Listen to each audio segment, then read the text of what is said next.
What's going on, guys? Welcome back to another video. So in the last video, we talked about the testing phase, how to actually make your first ad and get your first couple ads running. So if you haven't checked it out, definitely go check that out. It's just the last video that I posted. In this video, we're gonna be talking about scaling. So after you start testing the product, and after you start seeing some results. So this will come after you start getting some sales from the testing phase. You know, when you do start testing, you're not gonna just magically get sales right away. It does take multiple products tested to start seeing results and you got to find a winner. I mean, I'm sure most of you guys have heard about that, about finding a winner. So you got to start testing products, and after you find a product that starts seeing some results, multiple ad sets start getting multiple sales, and you start seeing a high ROAS and actually being profitable, then yes, then this is where you want to go after that. So again, we're going to start to talk about scaling after the testing phase. So let's jump on my computer and get started.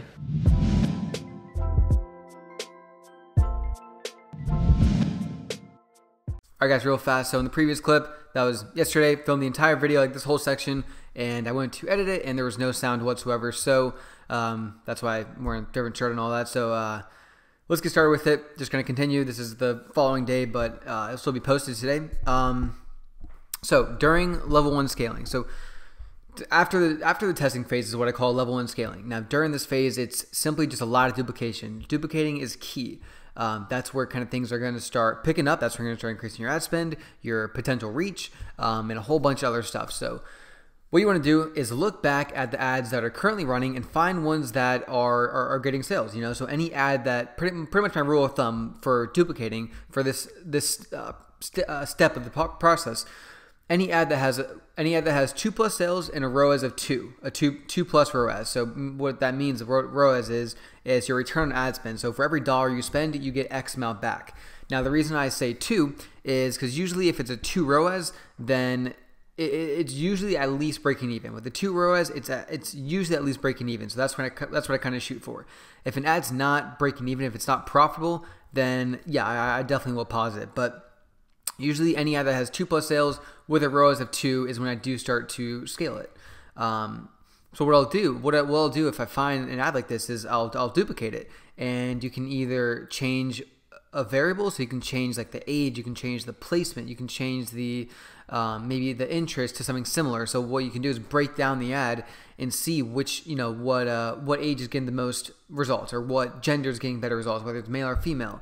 What placements getting you more sales. So you can kind of duplicate it and then micro target down and just have it more defined. Or you can simply just duplicate it and leave everything the same. That's what I do a lot. And we're going to get into some examples, some live or some real examples of ads I actually ran and this exact process went through.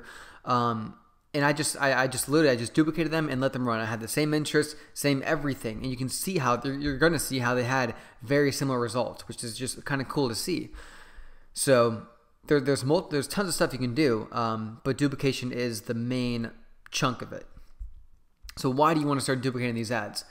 It really comes down to limiting your risk. So by duplicating an ad 2 to 3 times, and I didn't mention it, but usually when I do duplicate, I'll duplicate the ad multiple times. So I'll do it anywhere from 2 to 3 times, even sometimes more than that, depending on the ROAS.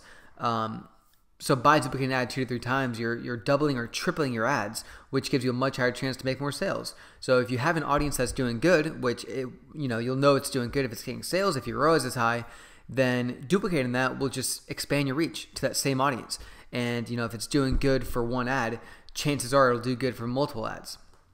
So that's one reason why you want to duplicate. Another reason, if you're running $5 ads with a 20 million audience size, or even 5 million, even 1 million, any audience size is going to be huge. It's only going to hit about 1,000 people within the audience size. So if it's doing good at that price, duplicating the ad within the same campaign, it's just going to hit different parts of the audience, right? So that 1,000 people, if those 1,000 people are converting well at $5 a day to that one massive audience, duplicating it, that 1,000 people is going to hit another chunk of the audience. So think of it like one big audience, and then it's like certain sections all around.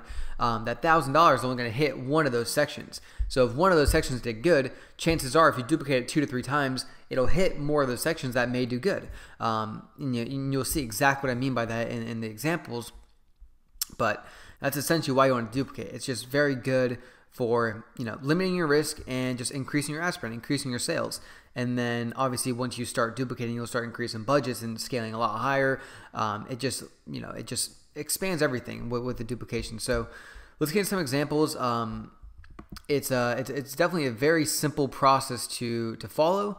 So what this product, I'll just share the product because you'll see the interest that I targeted for it.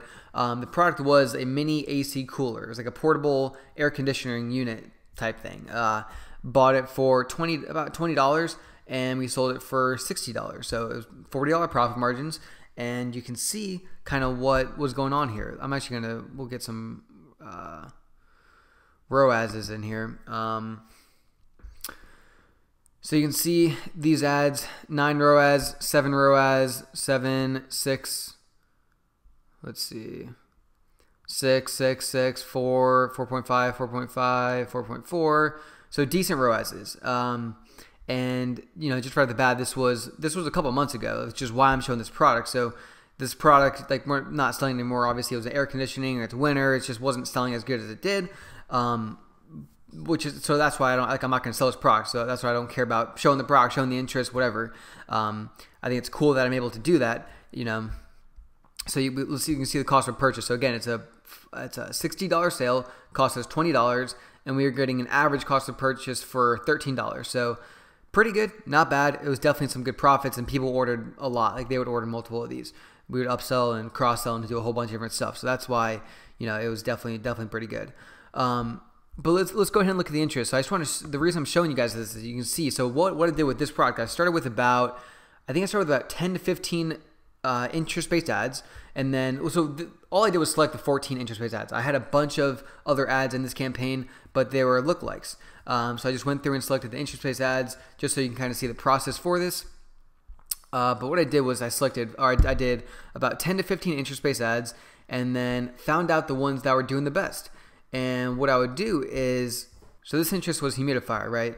Let's just go down the line. So we'll go down the line and see all the similarities of these, and then we'll go back and see the results and see just how similar they were. So first one was humidifier. Second one was air purifier, which is very similar to the first one. Third ad was humidifier. So this was an exact duplicate of this one right here, the exact same interest. And let's see real fast. So these two, this one and this one, are literally the exact same. And look at how similar they are. It's identical, you know. They both spent the exact same amount. They both got the exact same amount of purchases. This one was air purifier. Let's see what this one was. Let's check it out. So this one again was air purifier. This one was patio. So I definitely did. I remember I targeted patio a lot, and there definitely should be some duplicates of patio in here. Air purifier. So this one was the same as this one, or this one was the same as this one. Let's see what this one is. So humidifier, air purifier, humidifier, patio, air purifier. So these are the exact same. This one was air conditioning and air filter. So similar to those. Let's see what a couple more of these are. Air purifier. So another duplicate. Patio, duplicate of that one. Let's see what this one was. Air purifier. Let's see what this one was. Computer's running kind of slow. We'll do this next one. I mean, just so you get the point. Humidifier. So, you know, they're very, very, very similar. They're all very similar interests, if not all the exact same, just like 3 variants of it. But that one got a 13. It got 1 less sale, so it was a 13 cost per purchase. It's definitely pretty good. This one got 13 cost per purchase, $10 cost per purchase, $8 cost per purchase. So very similar audiences for all of them. But you know, they performed very similar, which is why the duplication is good. Now you're probably wondering why these are all at $40 a day. So that's more towards the second level of scaling as far as increasing budgets, but the level 1 is simply just duplication. So what I'll do is I'll keep it at whatever I started. I think I started these at $5 per day, and then I'll duplicate them, I'll keep them all at $5, and then once I have a good chunk of ads, that's when I start increasing budgets. And I'll get into that in a later video, but that's when I start increasing budgets. And then I mean, they're not going to all convert the best, which is why there's only 14. I mean, there's probably, I would say about maybe 35 ads, after the level 1 scaling, and then after I started increasing budgets, I started killing some that weren't profitable. These were just the most profitable ones at this budget.